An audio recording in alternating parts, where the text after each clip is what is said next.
Can you guys hear me now? Yeah.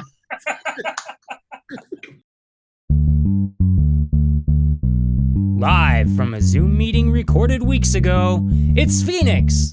Tonight, will Phoenix survive the quarantine? Find out with your co-hosts Emily Astril and professional self-isolationist, your host, Russ Kazmierzak.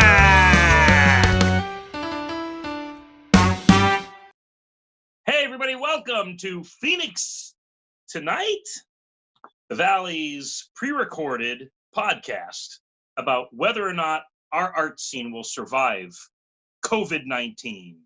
COVID-19? COVID-19. I'm your co-host, Russ Kazmierzak Jr., and I'm here with Emily Astril. Hey Emily, what's going on? What is up? I thought you were going to go for that Gone in the Wind thing again. I'm like, don't you dare. Don't you dare. I was referencing the little choir of men that Pastor Copeland has around him. His little hype committee there that repeats everything he says. As I'm blowing. I blow! I love the remix. You got to watch the remix of that on YouTube. Some fat beats that came out of that sermon, if that's how the kids describe Well, if I get to play a show, I'll probably do something with it. Just make a mix with it. That's awesome. You know, a lot of people see at the beginning of our episode after the title sequence that slow zoom into Casa de Kazmierzak. So I did want to say this episode, that is where I am coming to you from, Casa de Kazmierzak, with my vast collection of action figures back here. Believe it or not, despite what you see, I have touched a woman. And I wanted to make that distinction before we get underway here, especially since our guest is all about comics. Not all about comics, actually. They're out of business. It's Drawn to Comics. Ken Brown from Drawn to Comics is with us this episode. So now that I've sufficiently put my foot in my mouth when it comes to the local comic book scene, Emily, what's new with you, my friend? What's been going on the past week? Growing up through this whole thing, but I mean, I'm going to keep it simple because we have Ken. Ken's going to talk a lot, but I heard someone was sick, aka you. So good thing we record these ahead of time. So we're still in the good. This isn't a last minute recording. We're still good. No. Last week I bragged about getting a haircut and having a normal day about town, grabbing a cup of coffee and going to the barber shop. 2 days later, completely lost my voice. No temperature. Took my temperature every day, well below 100. But I definitely had some form of laryngitis or something, allergies, whatever. Just took my voice away for a couple of days. And that's how you know we are in the end times. That's how you know this is the apocalypse. Because I, a middle-aged white guy, didn't have a voice. They never said it would happen. But you don't know. It doesn't count. You is ginger. No. That's true. We have established in past episodes that I am a minority. Disney does not like you. That's right. Being systematically removed from Hollywood. I think we have Conan O'Brien, Ed Sheeran, and Carrot Top left. But as soon as that residency in Vegas ends, we will be among the dodo. But yeah, I was sick for a couple days. And without it being COVID related in any way, I still put in a few hours at work and was out and about in town when necessary. And, you know, when you got a dry cough, whether it's we're still in allergy season, it's still regular flu season, you are definitely a pariah about town. You know, somebody shouted unclean and threw me out of a Goodwill. And I thought, I'm unclean in Goodwill? But hey, so be it. It's just crazy because, like, you know, I have some doctor's appointments and some stuff, and it's like, it's funny, like, you know, we're talking about the whole, like, these rules and stuff, and it's like, and I have allergies, I have dry throat all the time, I cough, you know, all the time, and it's like, I need this appointment. I've been scheduling this since whatever, it is costing me money because no insurance, independent. But the thing is, it's like I'm sitting there, I'm like, don't cough. I must find water. Right. You're Doing holding it some- in and Yeah, like I'm actually terrified because I mean, I'm going to a doctor's appointment and damn thing's costing me like $200 a visit. So I'm not trying to like get kicked out because I coughed. It's like, it's like, right, shit, gonna make it worth you're your out. It's like, oh come on, please. sitting there like Vincent D'Onofrio in Men in Black. And the crazy thing about wearing a mask while you cough is, do you cover your mouth? Do you put your hand up? Because you're wearing a Actually, I mask. still do. Yeah, but isn't that what the mask is for? So there's a weird habit that And we you still can't got to wash break. your hands because if you wet that, it soaks through your hand. Now you got to wash your hand and all these other things. Right. But besides that, creativity of masks are off the chain, from watermelons, pots and pan covers. I mean, it's hilarious. And I mean, I know you probably have some really good ones. I know you do because it's coming. I can feel it. We might need to dedicate a segment in the future to creative mask ideas, but I definitely want to market a mask where this part of the mask is a print of this part of my face. That way I can walk around and still feel, it's kind of weird because I'm wearing my mask out and about and I'll smile at someone, like you do if you're opening a door or whatever. They Yeah. don't know. They don't know. So you have this weird, like, we're just looking at each other's eyes. It's just judging everybody by the gleam or the deadness in their eyes, whichever end of the spectrum they're on. So it's a very poetic time in which we live right now. Yeah. But I bet people are doing a there lot of funny things. say what? I bet a lot of people are doing a lot of funny things because of this. Like they're just taking Oh, yeah. advantage of stuff. Absolutely. Well, you're right to say so, because I don't know if you've seen these news stories. People wearing KKK hoods to stores. It's happened, I think, a few times now where Klan members got to eat, right? Yeah, sure. They're wearing their hoods, and say what you will about the Klan, but they were ahead of their time when it came to face masks. We got to give it to them. We got to give it to them. They might be out of touch with their feelings toward African Americans, Asian Americans, and Jews. But when it comes to spreading a virus, they are just as proficient at not spreading a virus as they are actually spreading their hate. So kind of a weird feeling toward the Klan. There's been footage of folks wearing their hoods at grocery stores. There's one particular guy, they got some surveillance footage of him, and exclusive to Phoenix Tonight, I was actually able to acquire this documentation. You won't find this anywhere else. I was actually able to acquire that Klansman's shopping list when he went to the convenience store. A lot of, you're not seeing this on CNN, Fox You were right News. next to him, weren't you? You just stole it, didn't you? Absolutely. I need this. This is going to be on the news. I ran out to his 96 Chevy truck, and I swiped this out of the passenger seat.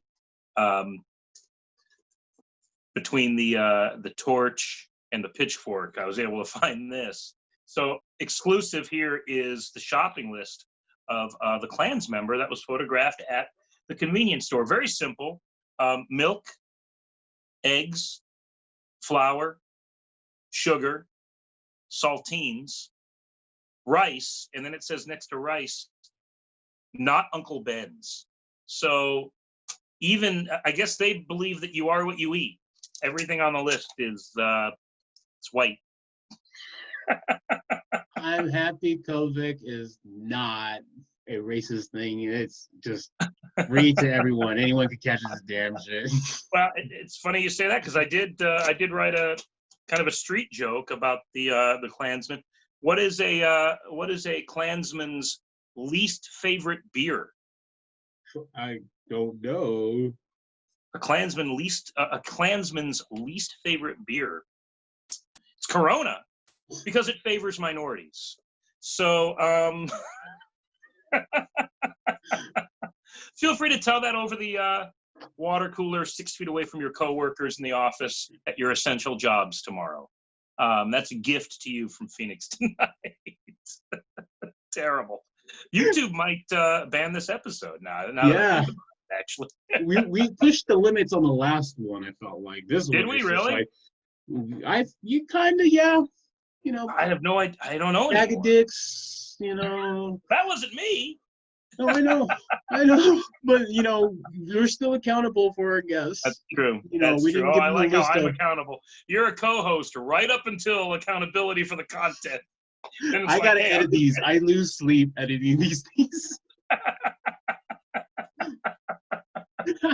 No, I know. No, it's just like gotta have fun. I mean, this is Phoenix Tonight. You have to have a sense of humor, and I mean, hopefully, we're making people laugh.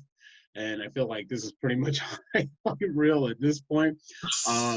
But yeah, I mean, we don't have a lot of time because our guest, he is a big talker. So I guess we yes. need to keep this nice and short. So you do your But thing. all I need to right, so stop let me pointing. introduce our guest here. Anybody that is a comic book fan or aficionado here in the Valley of the Sun is familiar with our guest. He is the owner and proprietor of Drawn to Comics in downtown Glendale, which has received many accolades and awards in its over 15 years of business.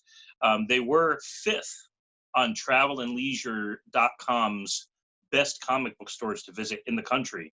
That's right here in the Valley, folks. We have one of those stores, Drawn to Comics, and our guest with insight into how this has impacted his family, his small business, his staff, and the comic book industry. It's our pleasure to introduce Ken Brown. Ken Brown, ladies and gentlemen. Woo! All right, dude. I feel like I'm in the T-Mobile commercial, or was it Verizon, or was it Sprint? I don't know which one it was. There. 5G. That's the, Exactly, dude. Oh no, what 5G are we talking about? May I talk about? Yeah. I don't. You know what? I haven't been following that story, so I don't know. Me neither. It's like the DC Comics 5G. Yeah, right. There. That's very good. Ken, how have you been? Hanging in there, dude. It's like the comic shop's open again for the first time in about we had about 5-6 weeks off, and we started again last week. And Yeah. It's going pretty smooth so far. I don't know how long everything's going to keep on going the way it is. I got to admit, I miss the days of not having to wear gloves and a mask to go to work every day.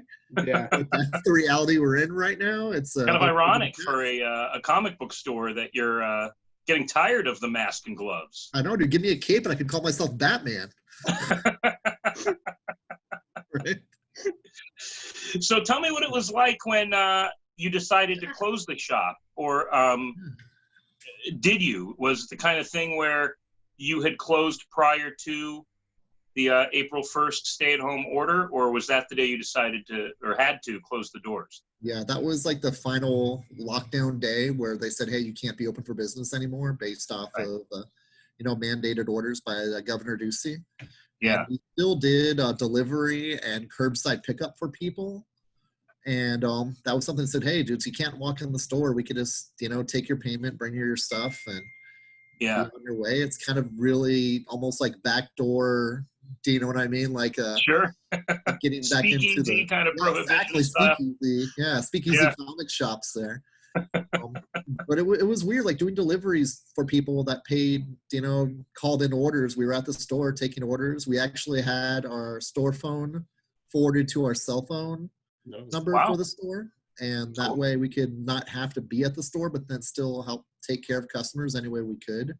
Yep. And it's it was interesting. As I said too, it's like that we were doing a lot of eBay, doing a lot of just trying to do whatever we could till the doors were able to reopen again, and trying to see where this all goes. I mean, it's totally different than anything we've ever experienced. And I miss the things that about Drawn to Comics, of the interpersonal contact of like that smiles, high fives, handshakes, and absolutely. It's community first, and it's really kind of social distancing is not our thing.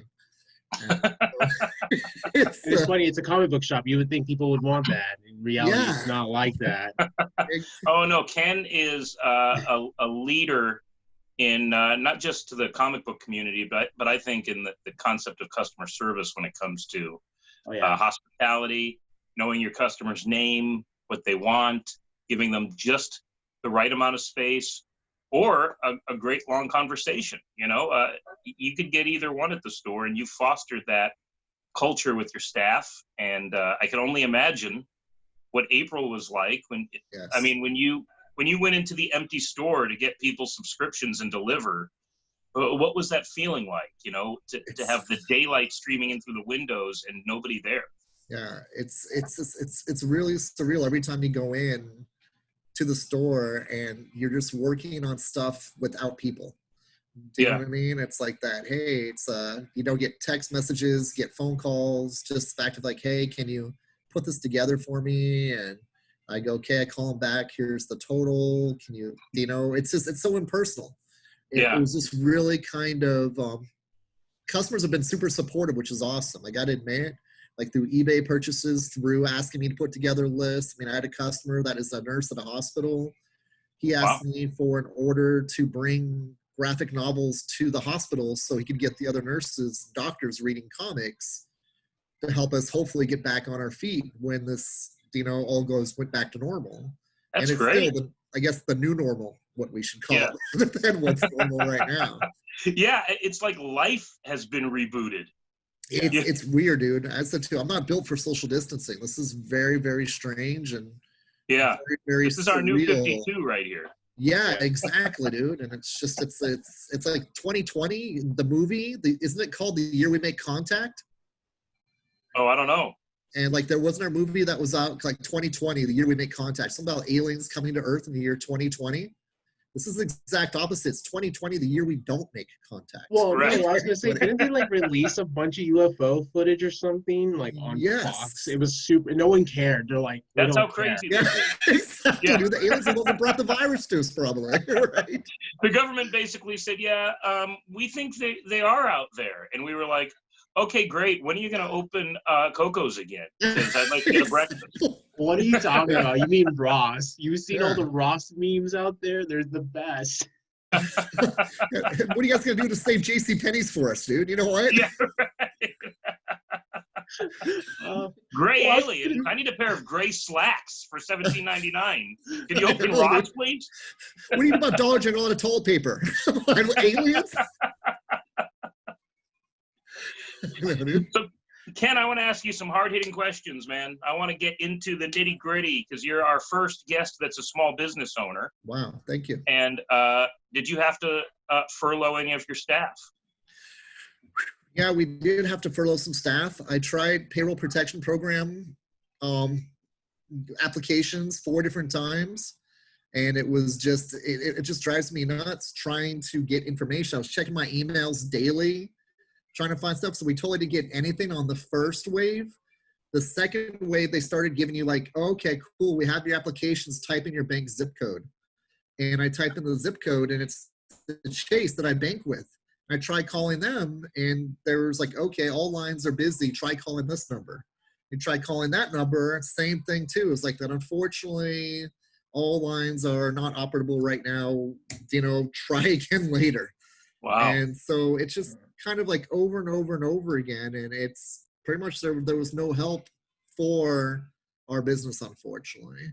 Yeah. And it's rough. I mean, I did get a response from PayPal, but I filled out the application. I know what the application was. I know it was needed. I more or less called, you know, the government, and they said like that, yeah, when I was just trying to figure out how to do it. And they helped walk me through it. So I knew the process of how to do it, application over and over and over again after that point. And then when PayPal started asking me more private information and asked me information, like bringing all disclaimers, their disclaimers seemed a lot more risky to me. And the last thing that I want to do is, with all due respect to PayPal, they're an awesome company, and you know, they help out a lot of people with stuff like that. But the last thing I want to do is do something where if I don't do something right down the road when it comes to trying to write off all the expenses, where they don't forgive it. And not only do I lost all the money that I lost by not being open, I also owe a whole freaking chunk of money that may not be coming back anytime soon. And so maybe I'm being overly careful and overly concerned, but I'd rather more or less, as this goes back and gets back on its feet, give bonuses that equal up to what they lost over this month and a half, rather than get a huge sum of money that's going to be charged me a huge amount of interest if for whatever reason they don't forgive or I don't do something on a semantic, Yeah. where the government decides not to repay back that bank and that bank passes that on to me. Right. And so it's Understand kind of completely. easy money is not a real thing in my life. And so why is it going to be easy now? Just because Sure. there's the pandemic right now. But Maybe does it that's feel- a flaw on my part, but it's really been something that's tormented me back and forth because I want to make sure my staff's taken care of as well. And they've been course. great. I mean, I try to stay in contact with them all the time, and I ask them like that, hey, what can I do? And they said, dude, we're fine right now, and just looking forward to getting back to work. And so starting tomorrow, the staff's going to start being brought back in on a Oh, basis excellent. to see how it goes and see where they go. I can't believe how supportive they've been on that aspect too. And they said, hey, we understand if there's going to be fewer hours. I'm going, dude, you guys are way too good to me. I'm supposed to be taking care of you guys as much as you guys take care of me. That's And kind of why I it's asked, surreal. because I knew that the answer was going to be a really great example of how a team can work together professionally and like a family. Yeah.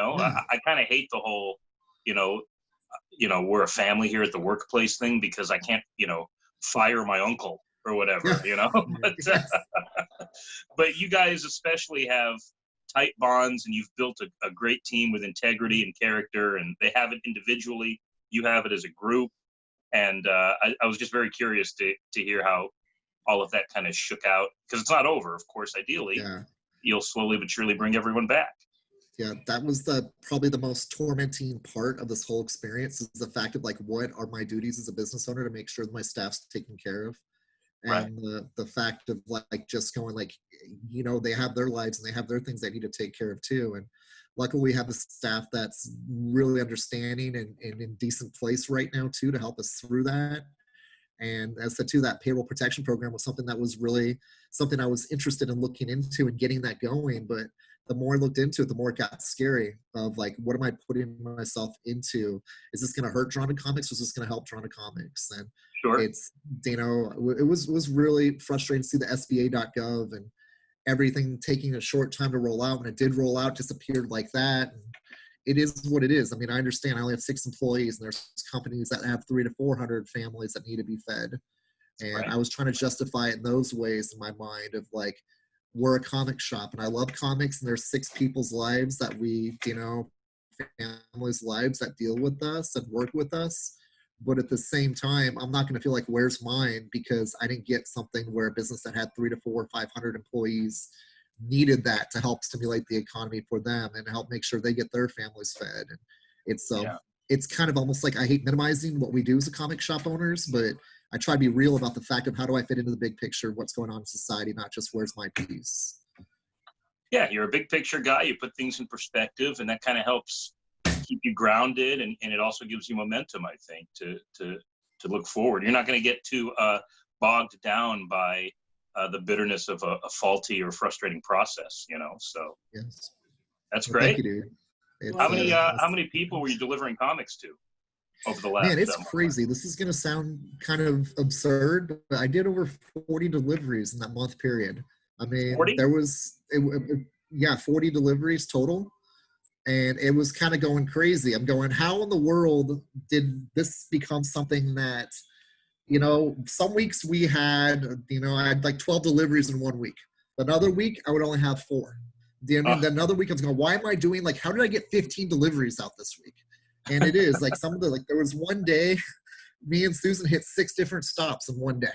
And, Wow. and we're kind of going, wow, that is like a heavy load day for us. And we're kind of exhausted by the time it was over. But that's when Absolutely. we started doing like that. Okay, let's just do Monday and Friday. We're going to be in the store. And then Tuesday, Wednesday, and Thursday. Because we're at first thinking like, we're out in the public. Even though it's just driving around, we're not getting any isolation. And I feel bad saying that because all we're doing is like isolating ourselves in our car and on the move. But it was just kind of like seeing the city, the freeways being not totally empty. And, it was a lot lighter than normal. And the air was cleaner than I've ever seen. Sure. The weather was gorgeous in most of April up until like the end there when it started hitting the 90 to 100 degree temperatures. But it was kind of surreal to see that different look of the valley. Do you know what I mean? And seeing Yeah. like places I've never seen before. Some of my customers live up around the Cave Creek area. And just north, I can't remember, like Lake Pleasant, is that Sure. Yeah. Yeah. That's uptown. The area up That's a there, place. like that way up north. And Wow. if it wasn't for Google Maps, I would have never found these places. And So it's just kind of cool to see the support. People come to us all the time, but I don't realize where they're coming from. yeah, And that was kind of True. cool to see. Like they're coming from all around the valley, which was really kind of nice to see that kind of support during this time. And to give Absolutely. it back to them was pretty cool. I was gonna say, That's great. I'm a personal assistant myself for a pretty wealthy family, and I have the same feeling for you because it's like that. My job is to go get their things for them, and get things accomplished for them. Pretty much living two lives at once. It was a very awkward time when you were just like, there's a lot of traffic happening, But it was also Yes. crazy when you're like seeing mountains you probably haven't seen because pollution isn't. It's like I can see the details in Yes. the mountains. It's I like can see looking the at paintings again. yeah, it's like the plants. I can actually see them. It was insane. It was a surreal moment. I actually had a funny moment. I was at the time at a friend's house. I left her house at 10 o'clock, and I'm like, oh, it's only 10 o'clock. And I remember I could literally count the amount of cars from leaving North Scottsdale coming back to downtown Phoenix. It was literally less than Yes. 5 cars, and it was only 10 o'clock. That's insane. And I was just like, this is crazy. That might be why they had to reveal the truth about aliens, because without the pollution in the sky, we could see the UFOs. They were like, well, I guess cat's out of the bag, people. Yes. No, it's like someone got a great huge vacuum cleaner and sucked all the pollution off the mountains in like within a week period. I've never seen like that. That shows like what kind of impact that we can make in cleaning up the air that quickly by just not driving around all over the place. I mean, True. it was weird delivering. I had a couple deliveries in downtown Phoenix over the month. And he's exactly right. Like downtown Phoenix was like a ghost town. It was really strange. I mean, I got trying to figure out like how to get back onto the freeway, which is kind of weird. I was taking, I can't think it was Jefferson or something, where I ended up in a dead end on the other side of the ballpark, Chase Field. Sure. Oh, okay, And yeah, I'm yeah. going, doesn't this go through to 7th Street? And I'm going, oh, great. It's like a little cul-de-sac area. And I'm going, wow, dude, this is almost like a zombie apocalypse feel back here because there's nothing back here. I almost felt like that I could get like a propeller and get into Chase 1 and walk around the field. And it was weird seeing everything be so empty. Yeah, And it's in a awkward. place where it's a metropolis. And it's just never seen anything like that in my life. While you were at the store on Mondays, Fridays, and whatever other days you were there, would people come to the door, pull on the door like you were open? Yeah, dude, it's weird feeling like you have to avoid them. It sounds like you say hi, say, hey, unfortunately, I can't let you in. Obviously, some people, it's weird when they don't understand the pandemic's actually happening for the first week or two. Right. And I think that's, do you know what I mean? Something where they don't watch the news or they just don't pay attention to what's going on in the world. And it's like, oh, wow, so when are you going to be open again? And you go, well, it's not going to be any earlier than May 1st right now. And it's like, we'll see how it goes, as things go in. I mean, you can call us on our phone line, we could bring things to the door for you, do you know what I mean? But we can't, we're not really supposed to let you come in. And I said too, it's like that. There may have been, I shouldn't say this, I'll probably get arrested for it, but there were a couple times like that. If we could say, hey, you could come in real quick, get your stuff and go, but we're not supposed to be letting the public open. So some regulars may have, this didn't happen in real life, but in my magical world, on an Elf world, our doors were a little bit looser locks than, we didn't have like days of people coming in like all over the place, but there were some days we made a point to say, hey, you got to be in now. Do you know what I mean? And that was just for special exceptions. And I don't know what that means, the big picture of things. Hopefully I'm not going to be taken to COVID prison for breaking the law over those past 30 days, but it wasn't a regular thing. It was just something occasional. Ducey made it clear that the stay-at-home order was not meant to shut down businesses, but to promote physical distancing. So if you're delivering books to folks' homes, it's a very slippery slope. It's a very fine line to an individual, one person, beelining it into the shop, grabbing what they want off the new release rack. You ring them up and they're out. And it's a 5-minute hypothetical situation here. There's very little difference between those scenarios. And quite frankly, it's not unlike what I presume you have to do now, right? Where you probably have to limit the number of folks in the store. So what's the new normal at Drawn to Comics? right now we're always wearing gloves and masks. We're cleaning every time someone touches the keypad, or it's really like sanitized crazy right now. And we have Yeah. like a sanitization chart for like every 2 hours ago parts of the store that, you know, it's okay, cool, let's go up the stairwell, up the stairs every 2 hours. Mm. You know, like after sometimes every time someone touches the keypad to type in their debit card, wipe it down, the keypads, the mouse, the pens. I mean, it smells like a freaking doctor's office inside the store now. And I miss that old Right. comic smell that used to Ah, get yeah. inside of comic shops. The old smell of wet paper and BO, right? Yeah, exactly, dude. Now it smells like that you're waiting for your trip to the dentist and everything like that. Needs to get a fish tank there or something. Right.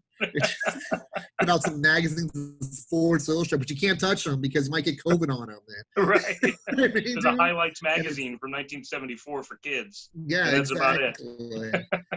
And it's just like that we try to, you know, we keep the 6 feet of distance. We have 6 feet markers by the register. Make sure like that, please, you know, stay distant from people. We were offering masks the first couple of days, and we still do, but we don't force people to wear them. We still wear our gloves and masks, which is, to me, I got mixed feelings on that, but if that's what needs to be done right now, it needs to be done. Sure. I kind of feel like that it's uninviting when you walk into a store and you see people wearing gloves and masks, but I got to get over that. You know what I mean? Right. Like it's not us not being inviting. This is a social protection phenomenon going on right now, and it's not Mhm. something where you're trying to say like, oh, I'm afraid of you, might be sick. This is just what's recommended by CDC right now. And Yeah. hopefully that's something like that we will find out whether it's helping or hurting, or is it anything at all to help us from protecting us from this virus that's become the pandemic. And that's a great point. If they don't make some definitive statements about how these protective measures have been effective, people will very quickly stop doing it. doing it. Yeah. Yeah. We went to the casino yesterday, Ken. Really? Yeah, we Wow. went to Vicuiva. And How was that? I got to Were they tell you, distancing there? oh, no. I mean, they were clocking people at the door, so only a Yes. certain amount of folks could go in. Every other machine was turned off, as I suspected it would be. Mhm. But I'd say it was a 70 to 30 ratio, not wearing masks to wearing masks. Yes. And I mean, you can't wear a mask when you're sitting in a machine for 2 hours smoking and drinking anyway, right? What's the point of that? Well, you know, the only place that's actually like doing masks pretty much 99.9%, that's Costco. It's funny when you go to Right. a Costco, everyone has a Yeah. mask. Yeah, Like that's the one place everyone's like, I'm not touching nothing. sure. Yeah. Well, and locally, I know Zia requires a mask. At least they did. Oh, When they okay. first Well, opened I'm the going to Zia today then. I Yeah, have a- absolutely. So what's that, Ken, when people are flipping through the back issues, Yeah. how do you sanitize something like that? It's weird. You just have to get a wipe and wipe over it. I asked Susan, my wife, says, if you find more cans of Lysol, I'd so much rather do that than wipe everything over and over Right. and over again. Yeah, just And kind of do a it's- light spray and leave it. Yeah, and it's I don't know, dude.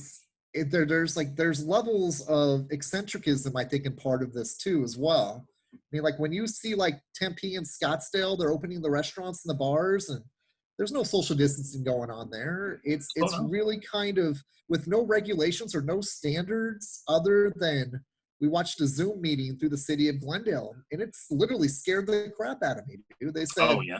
okay, you have to be wearing gloves, you have to be wearing masks, you should be offering masks, you should be like cleaning, you know, pretty much every moment anybody touches anything. I mean, it's more or less protect yourself as much as you're protecting others. Right. And that's, you know, should be more not just suggested. It's like, what are the standards of what needs to be done and what doesn't need to be done? And I really feel like that hasn't been outlined in any state consistently. You know, not just Right. Arizona, but, you know, California is in a totally different state. Yes, I get it. And not just state as in territory, but like state of conditions of what's happening through this pandemic. And Yeah. Well, I mean, they're going through a lot of like trials and errors where it's like, they were like, you can go to the beach, but you can't, like, but people are still partying and stuff. And they're like, you need to just be moving. You're not allowed to. It's like a weird thing. And the funny thing is, like, my moment was yesterday. I went to the bar yesterday, but I went to a bar in downtown and I was like, I'll go in if everyone's distancing themselves. And one of the thing there were like, there was people that literally gave you like the look. They're like, "Don't you sit 2 seats? Keep 2 seats away from us." Yeah, like it was funny. Like, and everyone did. Everyone like, I'm used to that look, but I'm like, I'm fine with this. This is how I want it to be. right. And, Which bar? Which bar did you go to? Oh, I went to Chambers. I caved in. I Okay. went to the free spot in downtown. That's cool. And I say too is like the sooner that life gets back to like us not being as much afraid of this, but to accept where it's at and what the real dangers are of everything, I think the more life is going to open back up. And yeah, there is no vaccine yet, and there won't be a vaccine for a year and a half. And if that vaccine happens, then my kind of weird thought process about this whole vaccine wait is, if you've already had it, doesn't the vaccine prevent you from getting it? Or does it actually cure what's inside of your system? And so if it's a vaccine that prevents you from getting it and you already have it, that vaccine may not do anything, or is it going to be something that actually kills the virus too as well? Right. That's something I haven't heard much confirmed to me in this whole vaccine search. Well, and I'm not a scientist, so I don't know how that works. No, funny thing idea. is, I've actually had a theory. I think it was around November to like December. Me and my partner got sick at the time at a concert, and we had some of the symptoms, but not as bad, like couldn't get out of bed, weakness, everything. And I'm like, did we get like Corona Light before it became the coronavirus that it became, during April or May and stuff? Like we actually had like epiphanies over this, like, what's going on? Right. I think they call it a coronita, little 8-ouncer, It's funny how many people that I've heard say that though too, is like that, where they felt like that we've already had this and gotten over it. Yeah, and right. That, I've got like a good buddy that says, "Oh my, when this first started, we were sitting there watching. I think it was Royal Rumble or something. No, like it was a WWE pay-per-view after the Royal Rumble. So we have these WWE parties where people just come out and hang out. And we watch WWE, and more is hanging out talking rather than watching the wrestling. More of it, Sure. but it's a social gathering reason. And one of my good buddies, he thinks like that when he was sick earlier this year, that when this whole COVID thing broke out, he goes, "Dude, I think I had this already and I got over it. Remember when I was like really feeling ill and I was telling you about it?" And I go, "Yeah." And I go, "Do you really think that's COVID? Because this is like a new virus that's just being discovered. Don't you think if it's as bad as they say it is, you would have had much worse symptoms?" And he goes, "I don't know, dude, it was really bad." And now the more you hear about it, you're hearing more and more people recover from this rather than dying from it. Yeah. It is a virus that has probably been here longer than we want to agree with, based off of the political, showcasing of like, oh, well, we're immune to this at first, or, this is like we haven't seen this as bad as other countries have. And it's just They were tracking it better in other countries, and we're a little bit behind on the tracking side of things. And it seems like it affects different people in different ways. And I feel like that if you sneeze, people think you have a strain of COVID. Do you know what I mean? Yeah. There's so many different symptoms that people are dealing with. Like this kid, did you read about in New York where his heart failed and he's 14 years old? They got him to the hospital and he's starting to recover now, but they're saying that may be due to cases of COVID. And I'm kind of going, what's facts and what's fiction? And right. The more facts we get, I think the quicker we'll settle as a society and go, okay, here are the facts. Here's how bad it could get. If you're type 2 diabetic, or if you're overweight, or if you have asthma, or if you have this, what are things you need to be concerned about to go into society and not be afraid of what's out there to attack you? Well, and I don't want to get too conspiratorial, but don't you? I don't want to get too, Alex Jones, but don't you think it's weird that more symptoms are unveiled on a seemingly weekly basis? So at first it started with a high temp and respiratory. Then there was a story about COVID toe. Yeah, the COVID toe. Yes. And then there was the toes lately? yeah, right.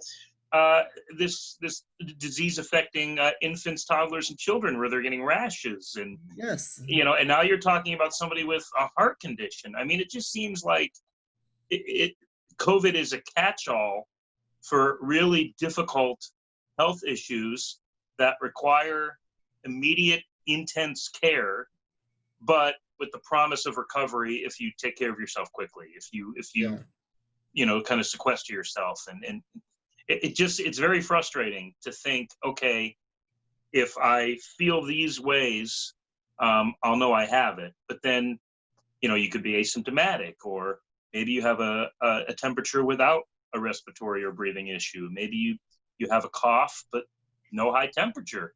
And that Yeah. all disqualifies you from getting a test. You have to have everything on the list to get the test. And to think that there could eventually be more things on that list, like a heart condition or whatever, Yes. it's crazy. Yeah. I've never seen anything like this in any of the different viruses. Remember, like the swine flu and the Right? H1N1, like it was Toronto was on shutdown. We all freaked out over that, going, "Oh my gosh, dude!" Like that, the bird flu, and it was just things that were microcosms to seem like as bad as it was. Remember, there was a lot of like uncertainty and like a knowledge about that of like, "Oh man, that virus is out there. You got to be careful." But like Right. this is like just a whole new panic level. I thought I would never see it come to be as what it has been over the past 6 months since this supposedly all began. I would think this is the closest we'll ever feel to how people that live in Gotham City feel like. I know, dude. Yes. Always something. Yeah, dude. Everybody quarantine. There's some Yes. Joker gas in the atmosphere today. Nobody go outside, and people are like, "Screw this! I'm gonna go outside." Yeah. You know? Exactly, dude.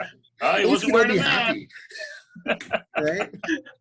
Yes. You get Oh to my be one gosh, of the was it Joker's Contagion? villain. Was that the name of that storyline? Was it Contagion, or what was that one called? Contagion. Yeah, they did this Yes. in Batman. Yes. I've wanted to reread that since this started, just to see if it touches on how the citizens reacted, because of course we know how all the Bat family were in a scramble to. I think Ra's al Ghul had some like a virus bombs or something like that were going to go off. Do you remember anything about that story, Ken? Or Oh man, that's been like shoot. Oh gosh, dude. I don't think I actually read it page for page on it. yeah, All I don't remember think is I like the did either. Joker released a virus into the city, and it was like all the Gotham allies had to get together to try to more or less. Wasn't that right after Cataclysm too? Like that, It where the was, earthquake happened right before that too. I feel like it was the last crossover before Cataclysm, because didn't Cataclysm go right into No Man's Land? So I Okay, feel that's like- right, dude. So it was Contagion, Cataclysm, then No Man's Land. Yeah. Yeah, it was just like S-Storm for Gotham City. It's kind of like It was a very difficult few years to live in Gotham. yes, exactly. I hope the rent is cheap, No. Yeah, right. Yeah. Why would anybody? Yeah, that's live in true, Gotham? dude. That's yeah. I would- It's the always gas asked, I prices just never are- got to say it. It's just like the rent has to be cheap. This is the reason why people live there. It's like, how much is your rent? $200 for a 3-bedroom. know, It's like I am there. Yeah. $200. That's cheap. Why is it so cheap? Well, the Mad Hatter had a lair about 2 blocks from here, Yeah. and actually, Victor Zsasz rented the apartment below you to dismember bodies. So We've got a killer crocodile problem in the area. There's lots of sewer animals moving through. Mhm. So are you getting new books right now, Ken? Yes. Oh, new books I got to started, man. interrupt. We have go to ahead. take a quick break for our sponsors, or just a quick break because our time limit is about to be up. So we have to reboot the time limit again. So Oh, okay. here's a quick little break from us. It's either going to be that little cool Phoenix Tonight, or maybe we have a sponsor. Who knows? Let's check out what Oh, happens cool. after Okay. this. Be back.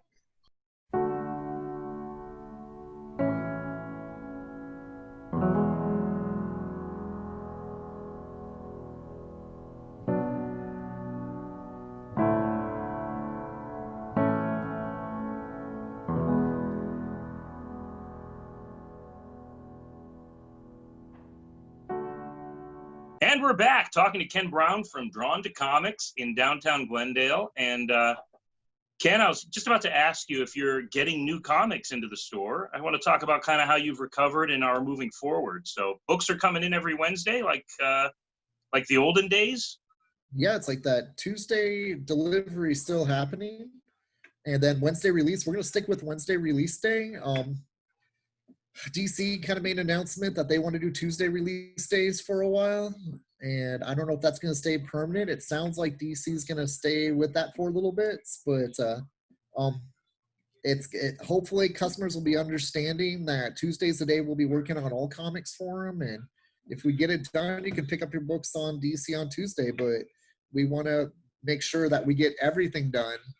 So we may process DC first, and try to make sure we're as accommodating as possible. But DC decided to move comic books into Tuesday New Media Day because I guess book days release of graphic novels are on Tuesdays, and instead of them wanting 2 separate days for graphic novels and comics, they said, hey, we want to move comics into other forms of entertainment media with music and DVD releases and book releases, and to try to as a new strategy to work with both markets, the comic book store market and the main media market too as well.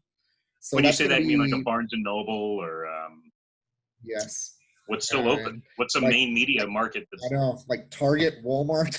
Do you know what I mean? Yeah, right. It's like that. I don't know. You know what I mean? I think it's a strategy that I don't know if it's something higher ups with stockholders decided as an idea at a stockholders meeting, and it's like, I got an idea. Why don't we move comics to other media days? We have a head start over the rest of the industry, and maybe like Jim Lee was mandated, hey, dude, try this and see what happens. And sure, Jim Lee's unfortunately going to be the fall guy for this because he's president of DC right now. Maybe that's why Didio said, see ya, I'm out of here. I'm not going to deal with this, I know, right? Yeah, dude, it's like driving down the I-10 in the middle of the Grasshopper Storm with your brand new clean car, and you come out and the car's still the same, but you got to freaking all kinds of crap you need to clean off of it because of that decision you decided to make. That's what happens when you let the accountants take over the business. Yeah, right. I don't know, and I wish the best because I don't want to blame DC for this, but it's a decision that they may get some bad backlash long term because it feels like they're taking their ball and going home or doing their own thing. Sure. And it may be fair, it may not be fair, but it's what they're putting us into as we start up in an economy that is kind of uncertain right now, whether or not, the comics store is creating better opportunities for customers, or is it creating more complications? We're like, dude, I'm only gonna go to the comic shop one day, and I'm gonna go on Tuesday because I want my DC books. Then, we're hoping that people are just gonna come on Wednesday so they can get everything. But not everybody's like a diverse reader. Some people are DC loyalists, and you can't more or less tell them, hey, dude, I'm sorry, we don't have your stuff ready. But that's going to be kind of the reality we're dealing with as everything's coming at one time because, we don't have larger budgets to bring in more people just to deal with our DC department. I mean, we're not big box stores. We're mom and pop comic shops in most cases. I mean, yeah, there's the Midtowns and there's the Graham Crackers and there's the, chains that are in certain cities around the country that maybe they can afford that. But for most comic shops, that's going to create some fiscal issues that may or may not be great for the future of comic book retailing if that continues in the long term. But I don't want to be not positive about it. It's just, it presents new challenges as we open up for the first time in 6 weeks towards having new comics before, breaking that trend of like doing comics on a weekly basis. All of a sudden, 4 to 7 weeks. I mean, some stores were getting DC comics for the last 3 weeks before this because they went with other vendors because, DC went with DCBS and Midtown because someone was telling them they needed to get comics out now while the rest of the publishers were patient with whatever Diamond decided to do.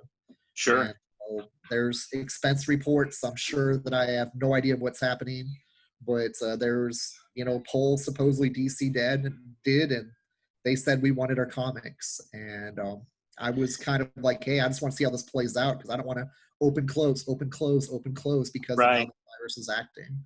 From a business perspective, by going with a different distributor for the first time in a long time, right? They had a unique opportunity to be the only books on a new release shelf. I mean, when you think about the saturation of publishers, and not just the big ones like Marvel, Image, Dark Horse, a lot of independent and small comic book publishers that are out there making a name for themselves, and DC had a chance to outshine them all just by being available.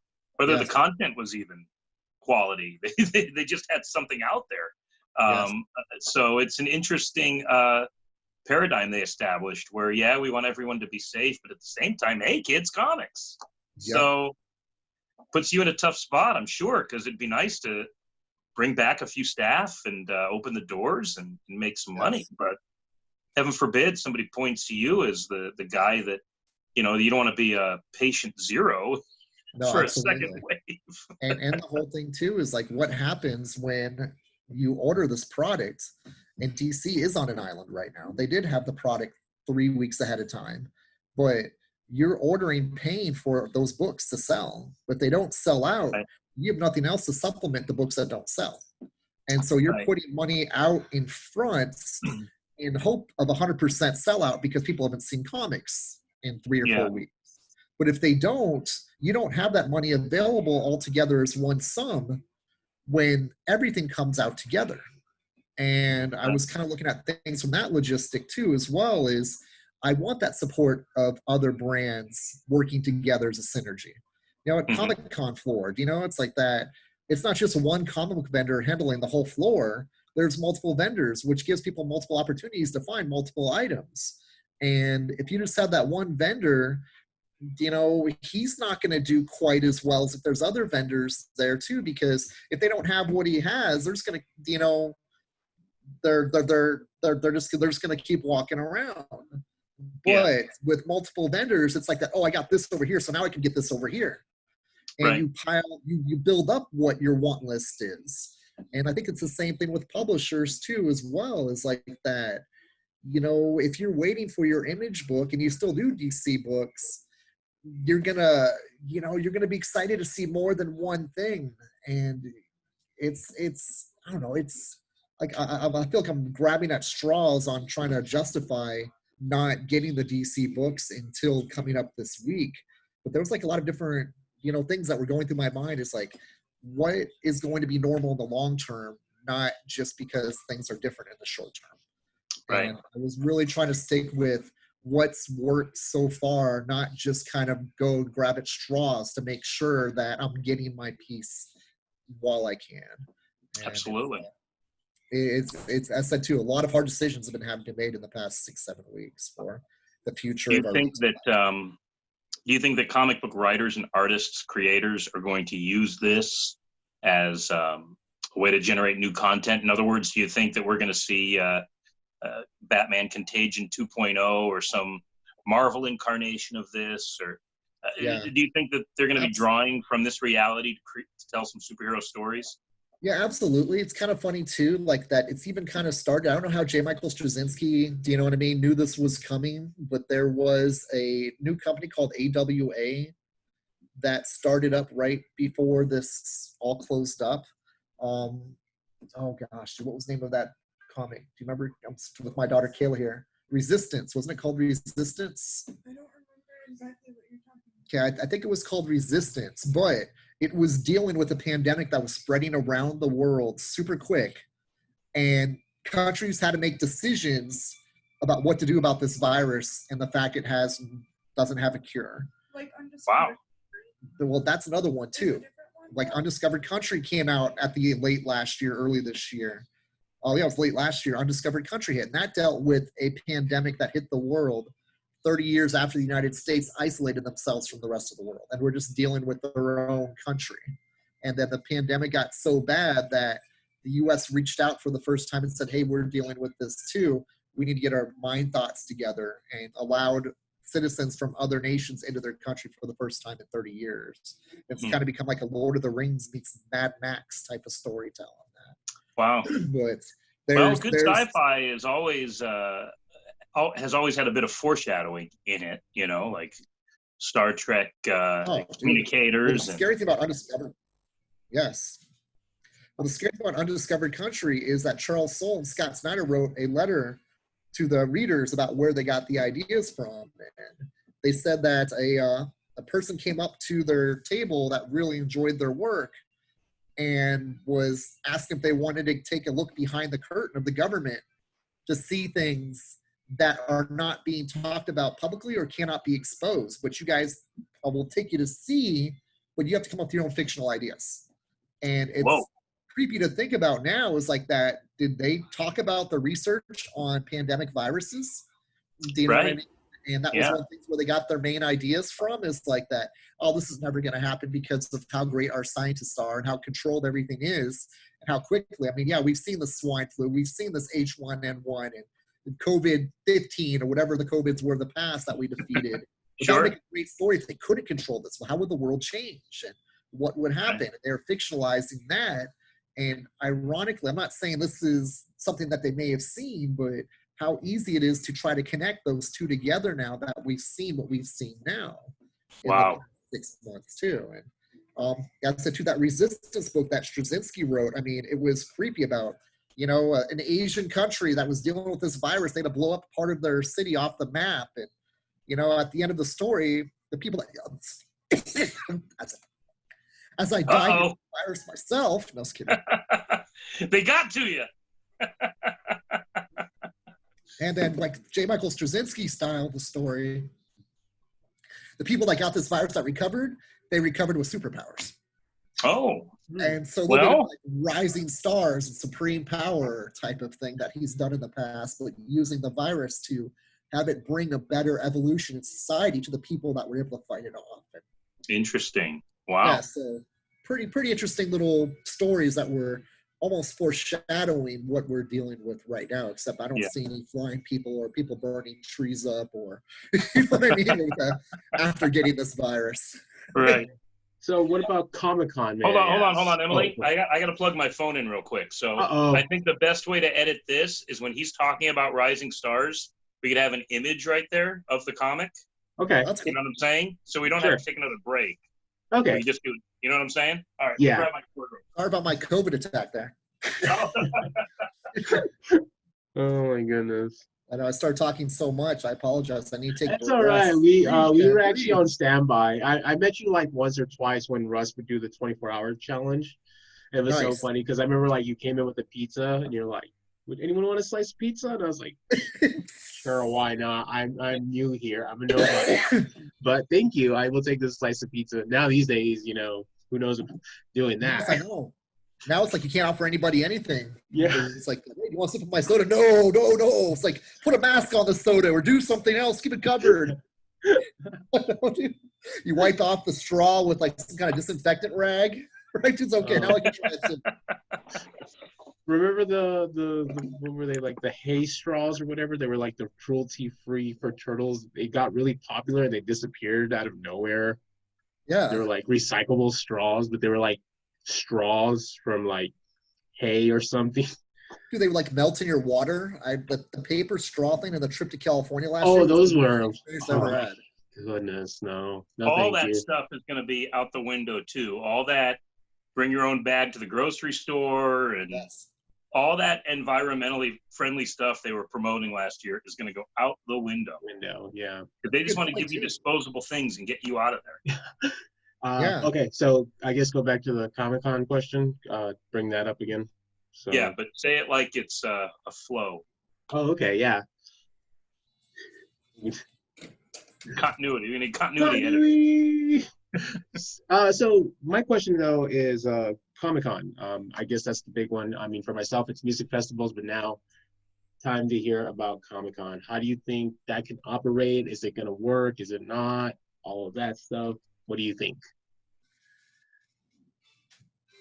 It's funny that you say that's a question too, because we were talking about this a little bit in the store. It's like, well, what's going to happen with Phoenix Fan Fusion and Comic Cons and so Mhm. on and so forth. And I always think about everything from like a comedic aspect at first, which is I don't know if that's really a good answer or not, but I was just imagining the 6-foot circles around people's tables of Sure. like when you're waiting to get Chris Claremont's autograph and you have to be lined out over to the ballpark to get Chris Claremont's autograph because you have to be signed 6 feet between each person. And, you know, you can't really get close for a signature. How are they going to do signatures for you, dude? It's like that. Dude, no, don't cough on me. Put your mask on. Hand me the book, the gloves, CGC signature people. I mean, it's just going to be like, how's this going to work? And I'm Right. just thinking, like the taco trucks too that are driving down the street.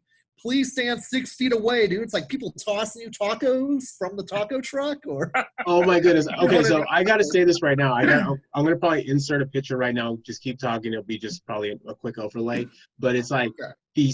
they're music festival suits. It looks like a bubble suit, but Nice. it's like they're trying to make them look cool and hip and stuff. Like even the concept art, probably in this one, if I found it, it's like person just like kicking back on their motorcycle, like, what's up? I'm in my music festival suit. Pretty much it's gonna be Comic-Con suits too.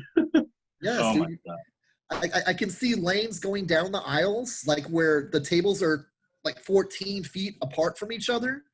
You know what I mean? Because you have 6 feet, you have to stay between, and then there's the 2-foot aisle down the road that goes Right. down the center, so you're not near people while they're sitting there congregating around Mike Mignola, asking him about like, dude, when's Hellboy gonna be back again in a movie that's got the guy that's in Stranger Things that's gonna be Hellboy again? That was awesome. And like, Mike, dude, I just write the comics, man. Hollywood's doing that.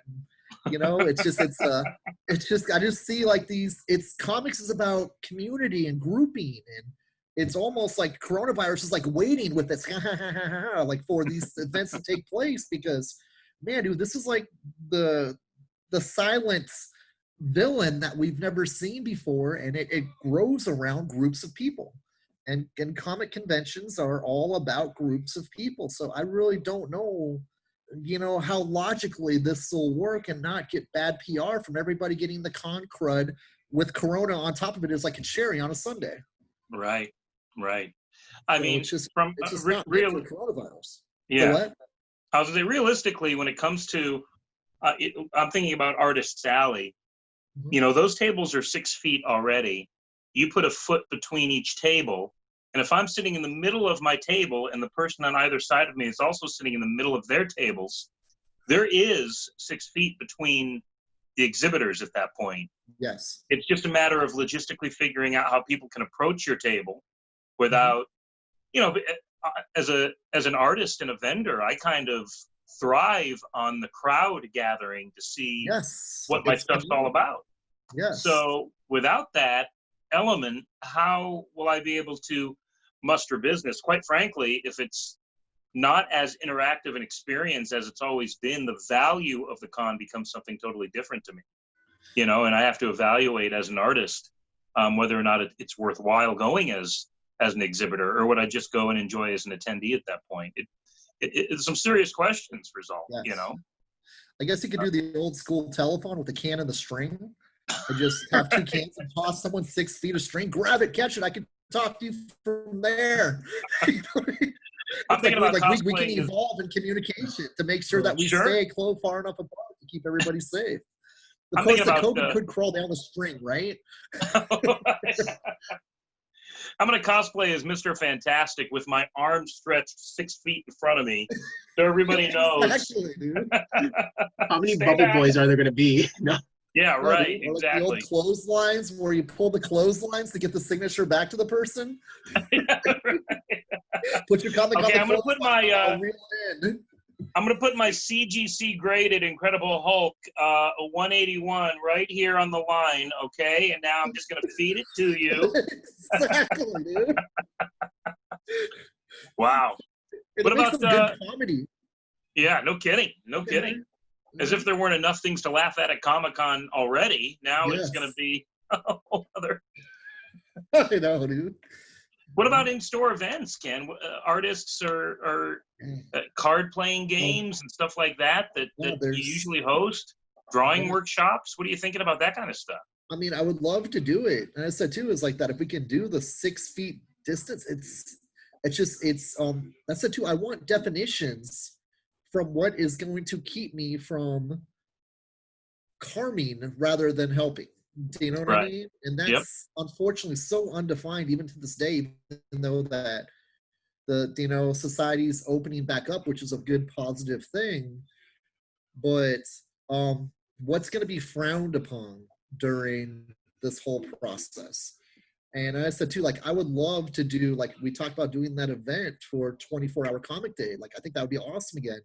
Yeah. As something to do. And I mean, we were thinking about before this all happened, how cool it would be to do panels in a comic shop, like where we just go online and start getting feedback on what do you guys want to talk about? what Sure. topic, like give people 2 or 3 different options. Like, okay, cool, whatever the vote is the most, then we have that discussion. It's like a panel of people just sitting around talking and enjoying the world of comics or whatever they want to talk about that's pop culture related. And I just don't know if we're ready to do that yet. I mean, I'm thinking hopefully 4th of July will be an exciting day for the nation as a whole, but you can't guarantee that until we have some great leadership making good decisions about where this is all going and what is prudent versus what is desirable. Right. And I don't feel Well that's put. really been established yet. Yeah, well, very well put. I think the original hope for Easter weekend was obviously premature, but Yeah. there was this almost irresistible imagery of resurrection and return, you know? So I think that was an initial deadline that's, of course, since come and gone. Independence Day, like you said, the idea of freedom and being able to enjoy our liberties again is almost this dangling carrot of optics that's, you know, politicians and This and is- business owners and stuff will embrace. Yeah. This So- is such okay, sorry. Yeah, I was gonna say, we'll see. You know, Yeah, this is such the tough thing of what we're dealing with right now is like, I mean, I'm a religious person. I grew up like with, you know, God instilled values and stuff like that. But this is like science that really doesn't see any type of religion, race, you know, gender, creed, whatever. It's going to do what it's going to do no matter how hopeful we are until we have whatever we need to defeat it. And it's probably, I said too, I would say it's probably the closest thing to a world war we're ever going to see since World War II. Do you know what I mean? It's a war against the silent, invisible thing that we can't see, and we hope that's going to react to whatever we think of. Right. And it doesn't think, it doesn't, I said too, it doesn't discriminate. It just goes and does what it needs to do to live. And it's something just, yes, so too, it's like it's a 100-year virus. It's crazy to see like that when you look at the history of things. I mean, you know, I kind of think this has to do a little bit with the fact of the lifespan of most people at the most is 100 years. So we've Right. had a whole population of people that have been more or less, you know, 4 or 5 generations deep, that where something has evolved with us. And now we have to solve what evolved into something that is surviving the same way we're surviving. And what do we need to do to tackle whatever it is that our body's not, it's foreign, it's something new. And every 100 years, something may, you know, this may happen every 100 years for as long as we're not going to be here to see it. But it seems like that's becoming a trend. If you look at some of the history that I've been seeing, you know, pop up, the 1918 flu, the 1800s, the bubonic plague. I mean, there was, you Right. know, it's just part of life. And unfortunately, we're in that, you know, that first 20 years of a new century pattern that seems to be part of repeating history. Well put. I mean, when you think about the turn of the 19th to the 20th centuries was the industrial age, and arguably we're in the middle of some sort of technological, social media driven new age. Now, I would say we're still in transition of whatever the end result of this stuff is. We're still trying to figure out what that is. Just as, you know, around this time, 100 years ago, it was, you know, cars and television. That was kind of the end result. Now we're looking at this stuff like what's going to be new. Hopefully we could set some standard for how to handle it all, you know, instead of being archaic anecdotes for how bad it was back then. No, for sure. Like once stuff like this resolves, it seems, as you said too, it's like a golden era that tends to begin after something horrible that society has to deal with.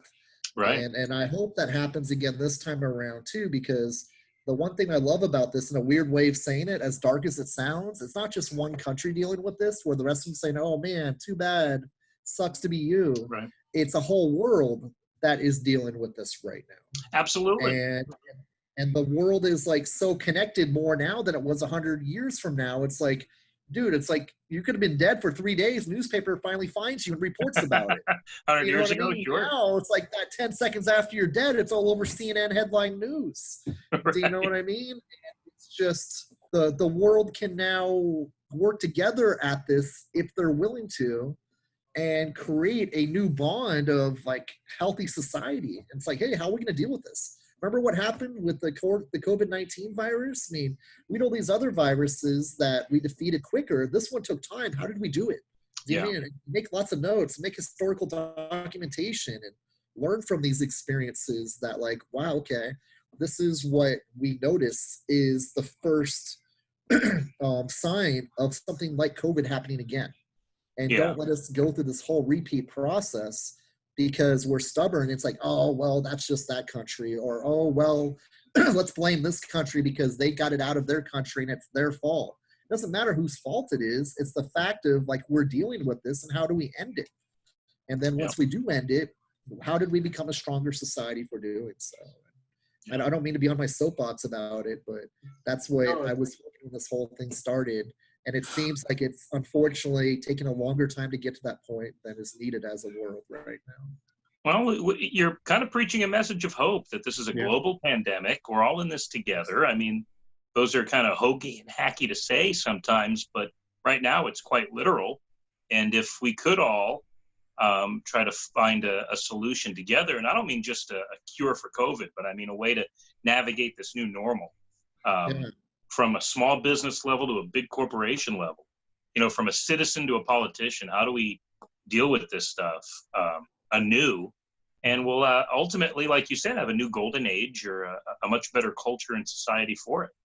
Yes, we need our Bill Pullman from Independence Day.